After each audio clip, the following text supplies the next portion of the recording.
નમસ્કાર દોસ્તો, શાંતિશ્રમ ન્યૂઝમાં આપનું સ્વાગત છે।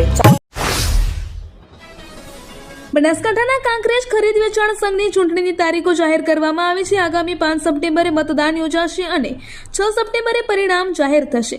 ચૂંટણી પંચ દ્વારા જાહેર કરાયેલા કાર્યક્રમ મુજબ ઉમેદવારો દ્વારા 20 ઓગસ્ટથી 27 ઓગસ્ટ સુધી પોતાના ઉમેદવારી ફોર્મ ભરી શકશે। ખરીદ વેચાણ સંઘની ચૂંટણી જાહેર થતાં કાંકરેજ તાલુકાના સહકારી માળખામાં રાજકીય ગરમાવો જોવા મળી રહ્યો છે।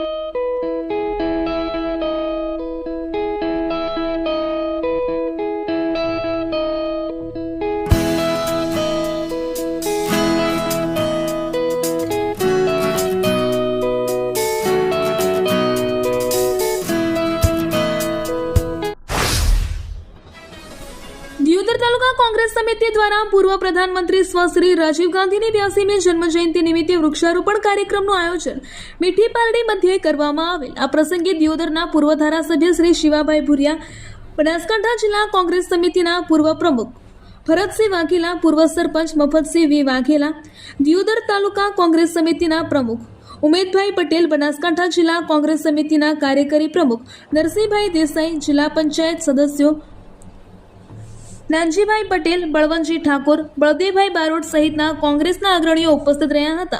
દિયોદર તાલુકાની તમામ 22 તાલુકા પંચાયત સીટ પર એક સાથે વૃક્ષારોપણ કાર્યક્રમનું આયોજન કરવામાં આવ્યું હતું। તાલુકા પંચાયતના ચૂંટાયેલા પ્રતિનિધિઓ, ચૂંટણી લડેલા ઉમેદવારો અને કાર્યકરો દ્વારા પોતપોતાના વિસ્તારોમાં વૃક્ષારોપણ કરી રાજીવ ગાંધીની જન્મજયંતિની સાર્થક રીતે ઉજવણી કરવામાં આવી હતી।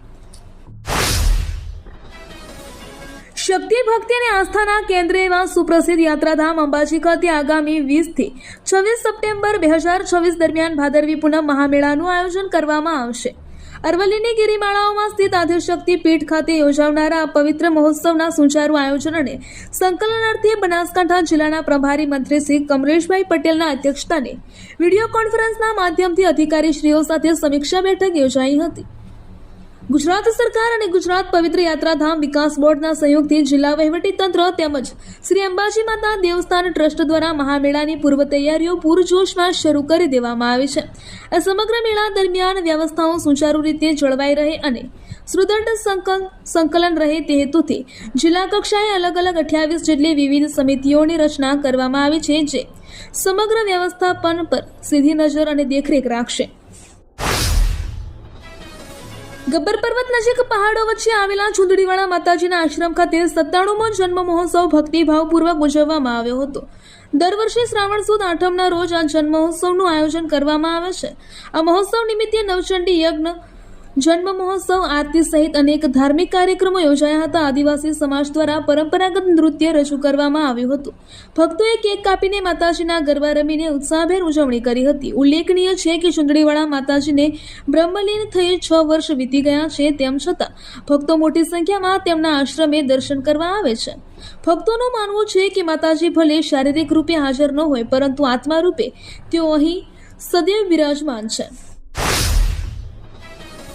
બનાસકાંઠા જિલ્લાના થરા ખાતે આવેલી Shrimati Kantaben Kirtilal Shah arts and Shrimati લીલાવતીબેન Bapulal Gunjariya commerce કોલેજમાં 6 દિવસીય યુવક સહકારી તાલીમ વર્ગનું આયોજન કરવામાં આવ્યું હતું। અર્થશાસ્ત્ર વિભાગ અને IQAC દ્વારા બનાસકાંઠા જિલ્લા સહકારી સંઘના સહયોગથી આ વર્ષે 10 ઓગસ્ટ 2026 થી 15 ઓગસ્ટ 2026 દરમિયાન યોજાયો હતો, જેમાં BA અર્થશાસ્ત્ર અને BComના કુલ 65 વિદ્યાર્થીઓએ ભાગ લીધો હતો। લઠ્ઠાકાંડમાં ઘટસ્ફોટ, દારૂની ફોર્મ્યુલા આપનારનું જ મોત, શિક્ષકનું ઘરમાં લોહીની ઉલટી કરીને મોત, રોયલ સ્ટેગની બોટલ મળી। ભાવનગરમાં નકલી દારૂએ 9 લોકોના જીવ લીધો છે। રો મટીરિયલ અમદાવાદથી લાવ્યા હતા। ફોર્મ્યુલા આપનારનું તેજ દારૂથી મોત થયું છે। બુટલેગર ગૌતમ સોલંકીએ દારૂ બનાવવા માટે મધ્યપ્રદેશથી ગેંગ બોલાવી હતી। આ તમામ આરોપીઓએ ભેગા મળી 3 તબક્કામાં દારૂ બનાવ્યો હતો, જેના માટે મિથેનોલ અને રો મટીરિયલ અમદાવાદથી ખરીદાયું હતું। ભાવનગર પોલીસે ગૌતમ સોલંકી સહિત 21 લોકો સામે ગુનો દાખલ કરી કાર્યવાહી હાથ ધરી છે। ઉત્તર ગુજરાતનો એકમાત્ર multi city mall happy mall જે આવેલ છે જિલ્લાના વેપારી મથકો દિયોદર, ભાભર, રાધનપુર, વરાહી અને થરાદમાં, જ્યાં મળશે આપને વ્યાજબી દરે જીવન જરૂરિયાતની તમામ વસ્તુઓ, તેમજ કપડાં, ગિફ્ટ આર્ટિકલ, પ્લાસ્ટિકની તમામ સામગ્રી, ક્રોકરી અને બીજું ઘણું બધું વધારે. તો આજે જ આવો હેપી મોલ અને કરો ખરીદી તમારી મનગમતી વસ્તુઓની. દિયોદર તાલુકા મથક ખાતે આવેલી પોસ્ટ ઓફિસમાં છેલ્લા 1 વર્ષથી પોસ્ટ માસ્ટરની ખાલી જગ્યા હોવાથી ગ્રાહકોને હાલાકીનો સામનો કરવો પડી રહ્યો છે. દિયોદર તાલુકાના 66 ગામ પૈકી 22 બ્રાન્ચ પોસ્ટ ઓફિસના ગ્રાહકો ઉપરાંત શહેરના મોટી સંખ્યામાં ગ્રાહકો પોસ્ટ ઓફિસ પર નિર્ભર છે. પોસ્ટ માસ્ટરની જગ્યા ખાલી હોવાથી હાલ ફરજ પરના પોસ્ટલ આસિસ્ટન્ટ ક્લાર્ક પર કામનું ભારણ વધ્યું છે. પરિણામે ગ્રાહકોમાં કામ સમયસર પૂર્ણ ન થતા હોવાની ફરિયાદો ઉઠી રહી છે. ખાસ કરીને વિધવા બહેનો તેમજ ખાતેદાર ગ્રાહકોને લાંબા સમય સુધી લાઇનમાં ઊભા રહી કામગીરી કરાવવાની ફરજ પડી રહી છે. ખેંગારપુરા ગામની સ્મશાન ભૂમિ ખાતે પર્યાવરણ સંરક્ષણ અને ગામને હરિયાળું બનાવવાના ઉમદા હેતુ સાથે એક ભવ્ય વૃક્ષારોપણ કાર્યક્રમનું આયોજન કરવામાં આવ્યું હતું.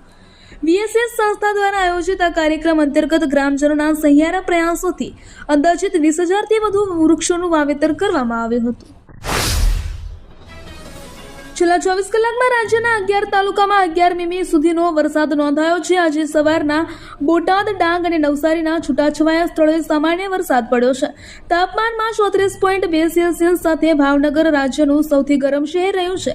બે સિસ્ટમ સક્રિય હોવાથી હવામાન વિભાગ દ્વારા રાજ્યમાં 26 ઓગસ્ટ સુધી હળવાથી મધ્યમ વરસાદની આગાહી કરવામાં આવી છે. મહેસાણા જિલ્લાના વિજાપુર શહેરમાં 500ના દરની બનાવટી ચલણી નોટો ચલાવવાના રેકેટનો પોલીસે પર્દાફાશ કર્યો છે. વિસનગરના એક યુવકે લેપટોપ અને કલર પ્રિન્ટરની મદદથી 1.25 લાખથી વધુની નકલી નોટો છાપી હોવાનું પોલીસ તપાસમાં સામે આવ્યું છે. HDFC બેંકના કેશ ડિપોઝિટ મશીનમાં 526 નકલી નોટો એટલે કે કુલ 13,000ની ફેક કરન્સી જમા થતાં સમગ્ર કૌભાંડનો ભાંડો ફૂટ્યો હતો. આ મામલે પોલીસે 4 આરોપીઓ સામે ગુનો નોંધી તપાસનો ધમધમાટ શરૂ કર્યો છે. બનાસકાંઠાના વગડ તાલુકામાં આવેલા થરાવ પોલીસ સ્ટેશન દ્વારા સ્થાનિક લોકોમાં ટ્રાફિક નિયમો અંગે જાગૃતિ લાવવાના હેતુથી એક જનજાગૃતિ અભિયાન હાથ ધરવામાં આવ્યું હતું. આ અભિયાન અંતર્ગત થરાવ પોલીસ સ્ટેશનના PSI, ટ્રાફિક જમાદાર અને TRBના જવાનોએ સ્થાનિક નાગરિકો સાથે ટ્રાફિક વ્યવસ્થા અને માર્ગ સલામતીના વિવિધ પાસાઓ પર ચર્ચા કરી હતી. વાહન ચાલકોને ટ્રાફિકના નિયમોનું પાલન કરવા, દ્વિચક્રી વાહન ચલાવતી વખતે હેલ્મેટ પહેરવા, વાહનના જરૂરી દસ્તાવેજો સાથે રાખવા, નિર્ધારિત ઝડપ મર્યાદાનું પાલન કરવા અને રસ્તા પર સાવચેતીપૂર્વક વાહન ચલાવવા જેવા મુદ્દાઓ પર સમજણ આપવામાં આવી હતી.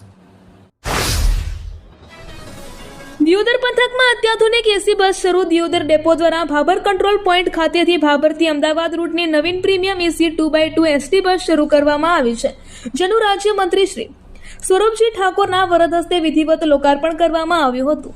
ST નિગમ દ્વારા શરૂ કરાયેલી આ અત્યાધુનિક AC બસ ભાભરથી દરરોજ સવારે 7:15 ઉપડશે અને દિયોદર, પાટણ, ઊંઝા, મહેસાણા, રાણીપ થઈ અમદાવાદ જશે. જે બસ અમદાવાદથી બપોરે 3:30 ઉપડશે અને ભાભરે રાત્રે 8 કલાકે પહોંચશે, જેનાથી આ સમગ્ર પંથકના સ્થાનિક નાગરિકોને અમદાવાદ જવા આવવા માટે ઝડપી અને સુવિધાજનક પરિવહન સેવા મળશે. આ લોકાર્પણ કાર્યક્રમમાં પદાધિકારીશ્રીઓ, સ્થાનિક અગ્રણીઓ, ST વિભાગના અધિકારીઓ, કર્મચારીઓ તેમજ મોટી સંખ્યામાં નાગરિકો ઉપસ્થિત રહ્યા હતા. દિયોદર પંથકના અનુપજી ઠાકોર સહિતના યુવાનોએ ડેપો મેનેજર સમક્ષ રજૂઆત કરતા આખરે દિયોદર ડેપો દ્વારા બસ સેવા શરૂ કરવામાં આવેલ છે.